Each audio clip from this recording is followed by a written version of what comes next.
Okay, picture this for a second. It's August 1990. Right. You're standing in a dry, ancient lake bed. Huh? High desert of Oregon. We are talking middle of nowhere. Absolutely.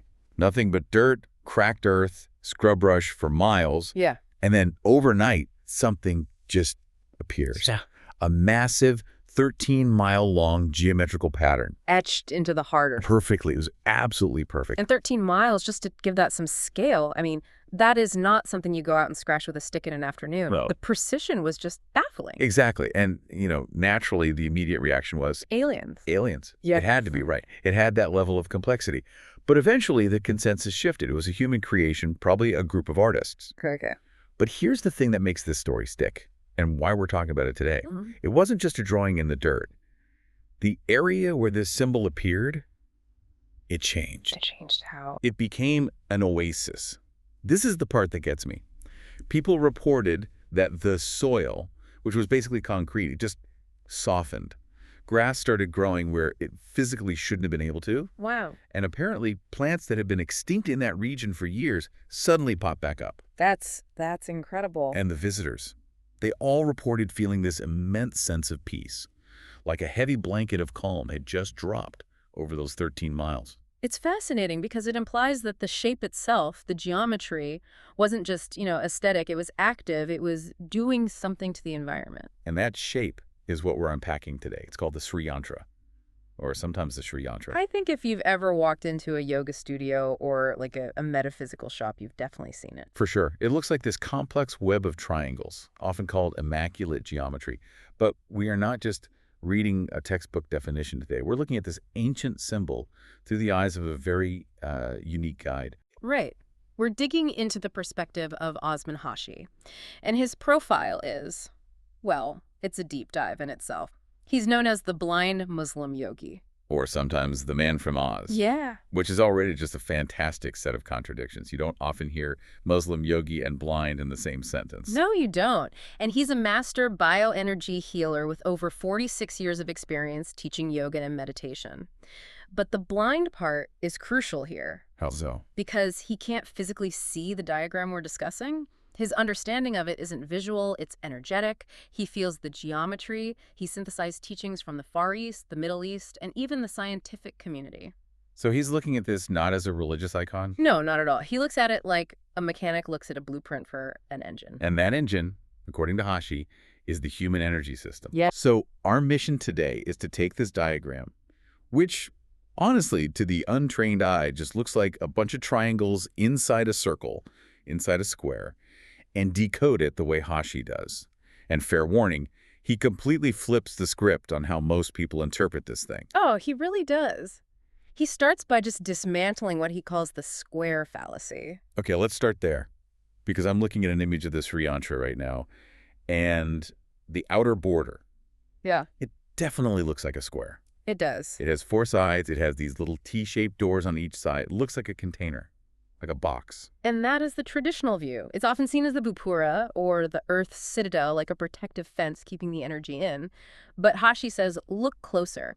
He argues that a square, by definition, has to have four closed sides. Right. But if you trace the outer lines of the SHREE Yantra, there are only 3 lines drawn. Wait, I'm zooming in here. You're saying it's not a closed loop. Correct. He interprets this not as a closed box, but as a massive upside-down triangle that has opened up. Opened up. Yeah, imagine a flower bud that has bloomed so wide the petals are almost flat. Or a star that has exploded outward. That's a completely different visual. So instead of a box containing the energy. It's a triangle that's burst open. Okay. Hashi connects this to the concept of the Adi Shakti. Shakti is kinetic energy in action. And Adi means timeless or ancient. So think of this as the primal creative force of the universe. The very first spark. The very first one. He says the energy was so immense, so expansive, that the original triangle literally couldn't contain it. It had to stretch and open up to create, well, everything. It's like the Big Bang in geometry form. Precisely. He explicitly links this to the modern scientific understanding of an expanding universe. The universe is getting bigger, it's stretching. So a closed square doesn't make sense to him. Not at all.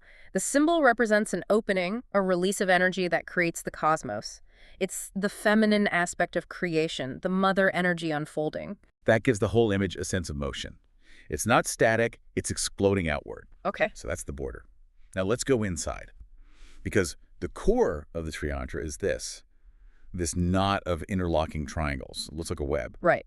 There are 9 main interlocking triangles. Now, because they overlap, they create 43 smaller triangles, but Hashi, he focuses on the primary 9. Okay. And this is where we start mapping the diagram directly to your body. So is this just a metaphor, or does he mean like literal body parts? He means the energy centers that run your biology. He divides them into 2 camps, the downward pointing triangles and the upward pointing triangles. Okay, walk me through the downward ones first. There are 5 downward pointing triangles, and Hashi maps these directly to the physical energy centers, the chakras, starting from the base of the spine up to the throat. And downward implies? Yeah. What? Grounded, heavy. Material.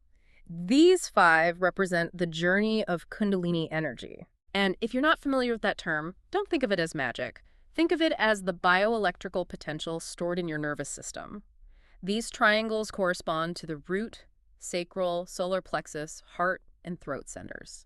So if I'm living in these 5 triangles, what does that mean for my day-to-day existence? It means you are operating on the standard human software.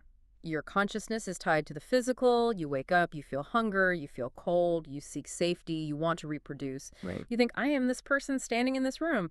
It's the survival and maintenance mode. Which is where most of us spend 99% of our time. Pretty much.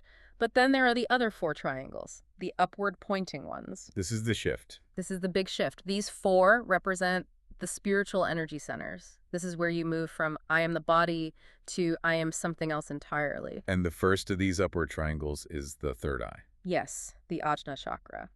But Hashi's very specific about this, and he corrects a common misconception. He really debunks the idea that the third eye is right here on your forehead skin. Like when people tap their forehead during meditation. Sure. He says that's just the trigger point. The actual root of that center is deep inside the brain, in the region of the pineal gland. The pineal gland. That tiny little pine cone-shaped thing in the center of the brain. Descartes called it the seat of the soul. That's the one. Hashi describes the experience of this center not as looking through 2 eyes, but as a singular eye that has 360-degree vision. Whoa. It's a complete shift in perception, where you aren't looking at things, you're perceiving the whole field at once. Okay, so that's the first upward triangle. What's the next level? The second upward triangle corresponds to something he calls the Brahmandra. This is where things get visceral. Visceral how? He's talking about a spiritual opening, or literally a hole at the very top of the head. A hole. Like a gap in the skull. Yes. Hashi references a specific Buddhist practice, it's called Phawa, where meditators actually work to form a physical opening in the fontanelle area. The soft spot on a baby's head. Exactly. He mentions that for a true master, it's large enough to insert a blade of grass into the skull. Whoa, hang on. That sounds painful. And dangerous. He actually describes feeling a piercing pain when this gap opened for him. So it's not metaphorical in his view. Okay, so why? What's the point of this hole? The idea is that this opening allows the consciousness to leave the body easily at the moment of death. It's essentially an escape hatch for the soul so you don't get trapped in the dying body. That is wild. I mean, we usually think of enlightenment as this soft, glowing light, not a physical breach in your bone structure. It creates a bridge between the internal and the external. And once you cross that bridge, you hit the third upward triangle, the Sahasrara chakra. This is the state of Savikalpa Samadhi. The Savikalpa Samadhi. That's a mouthful. Break that down for us. Think of it as samadhi with form. It's bliss. Massive energy. You are experiencing the divine. You feel incredible joy, but you are still there to feel it.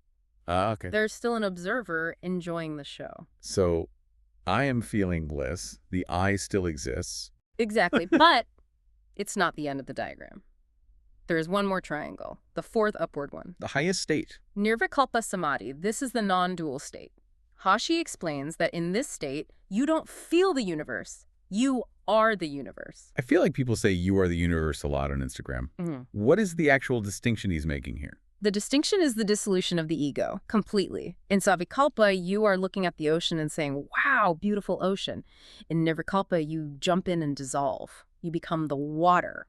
There is no me left to describe it. He says the mind, which is just a tool for measuring finite things, it just shuts off because it can't comprehend the infinite. You don't understand it. You become it. It's interesting how he maps this so precisely to the geometry. It really is like a ladder you climb run by rung or triangle by triangle. It is, but the diagram doesn't just stop at triangles. We have to talk about the circles surrounding them. Right, the concentric circles. Hashi interprets these as the three bodies that contain these The experiences. three bodies, okay. So the first circle is the physical body. That's ordinary consciousness, meat and bone. The second circle is the energy body. Hashi says when you stabilize here, you actually become numb to the physical form. You perceive yourself as a field of vibration. And the third? The causal body, or light body. This is the highest evolutionary stage in his model. And this is where Hashi makes some claims that bridge into the supernatural. Okay. He connects this causal body to the yogic powers. What kind of powers are we talking about? Levitation, walking on water, the ability to control the time of one's death. Okay, walking on water, that's a heavy claim. Does he view that as a miracle? No. And that's the key. To him, it's physics. It's just a physics regarding density and energy fields that we don't usually access. He argues that if you change the density of your body from physical matter to light or energy, then gravity affects you differently. Speaking of changing the body, Mm-hmm. we have to talk about the petals. Mm-hmm. Because if you look at different versions of the SHREE Yantra, some have a ring of 8 petals and some have 16. Hmm. I was just assumed that was artistic license. Like, I couldn't fit 16, so I drew 8. According to Hashi, it is definitely not an artistic choice. It's a grading system for your spiritual evolution. A grading system. Yes. If the diagram has 8 petals, Hashi says that represents being halfway there. Halfway. But surely if you're at that level, you're pretty advanced. Right, absolutely. He says at the 8-petal stage, you might have superconsciousness. You might be able to perceive the past, present, and future simultaneously. But you haven't finished the game. So what unlocks at 16 petals? The 16 petals represent the full 16-letter mantra, the Shadashi. This is the maximum level, and the claim here is, well, it's provocative. Hashi suggests that reaching this level allows for the attainment of a deathless body. Wait, hold on. Deathless. Yeah. Are we talking about a metaphor for the soul living on, or does he mean the physical body stops aging? He means the biology itself changes. He suggests it can stop aging or even reverse age. That sounds like science fiction. Yeah. Or fantasy. How does he justify that? He points to figures like Mahavatar Babaji from the famous autobiography of a yogi. Babaji is said to appear as a youth in his 30s despite being centuries old. Right. He also references Khidr, a mysterious figure from the Quran who is considered immortal.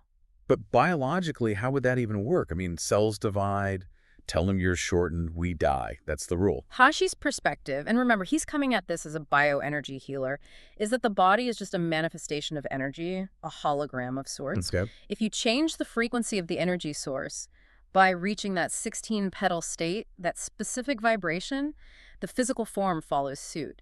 He believes our bodies age because we are running decay software. And he thinks there's maintenance software available. If you can access the code, yes. That's a massive concept. Mm-hmm. But I can hear the listener right now thinking, okay, cool. I'm going to print this diagram out, stare at it, and live forever. But Hashi shuts that down pretty hard, doesn't he? Oh, he does. He is very clear. Drawing the shape or staring at it is not enough. He uses a computer analogy. The SHREE Yantra, the diagram, is just the hardware. And hardware is useless without an operating system. Exactly. The software is the mantra, the sound vibration. Hashi explains that the diagram acts like a complex lock. To make it work, you have to chant the specific mantra into the diagram. Into it. Yes. The sound vibration is breathed or projected into the geometry. He believes the diagram then stores that energy. So going back to that Oregon formation in 1990. Right. Hashi implies that the reason it became an oasis wasn't just because of the lines in the sand. He suggests that creators must have used mantras or some form of energetic intention to charge the earth. They breathed power into the geometry. That explains why just buying a poster of it doesn't necessarily grant you superpowers. It's an active process. It's a battery you have to charge. Right. It's a tool, not a magic wand. So bringing this back to reality for a second, Yeah. we have Osman Hashi, a blind Muslim yogi, talking about Hindu geometry, Buddhist skull holes, immortal saints. How does he actually apply this in the modern world? Because he's not living in the caves. He's online. He has clients. And that's maybe the most interesting part. He views all of this, tantra, geometry, mantras, as a science that fits with quantum physics. He talks about fields of energy and magnetism. I saw he mentions telepathic anxiety fixes for the price of a coffee. That sounds unusual. It does. But think about his constraints. He's blind. He can't see the patient's face. He works entirely on feeling the energy signature. Oh. While telepathy sounds out there, it fits his theory. If everything is energy, if we are all connected in a non-dual universe, then distance doesn't matter. He claims to use bioenergy to influence the geometry of the patient regardless of where they are. It's a blend of ancient Kashmiri Shaivism, which is where Tantra comes from, and this very modern, accessible, almost service-based approach to healing. And he emphasizes that it's non-invasive. He's not cutting you open, he's retuning your frequency. It's quantum healing in the most literal sense of the word. He's treating the body as a frequency receiver that has gone out of tune. It really forces you to rethink the boundaries between science and mysticism. We usually keep them in separate boxes. And that's the core of it. We tend to separate them. But Hashi is saying, no, the diagram is the circuit board, the mantra is the code, and the result is a change in physical reality. So we've gone from a 13-mile drawing in the Oregon desert to the microscopic pineal gland in the center of your brain. We've looked at a universe that is expanding outward and a consciousness that is unfolding inward. And that really is the symmetry of the SHREE Yantra, isn't it? As above, so below. The opening of the triangle that created the cosmos is the same opening that happens inside you when you reach that state of samadhi. It's a lot to take in. It definitely makes you look at those squiggly lines a little differently next time you see them on a tapestry. I'll leave you with this thought. Hashi suggests that what we call miracles, like a desert blooming overnight or a body that refuses to age, might not be magic at all. They might just be the result of a specific type of geometry and sound that we simply haven't built the sensors to measure yet. If the universe is really just energy in action, what happens if you finally learn the source code? Now, there is a thought to chew on. If you want to see the diagram we've been talking about or learn more about Osman Hashi's work, check the show notes. We've got the links right there. Thanks for taking this deep dive with us. See you next time.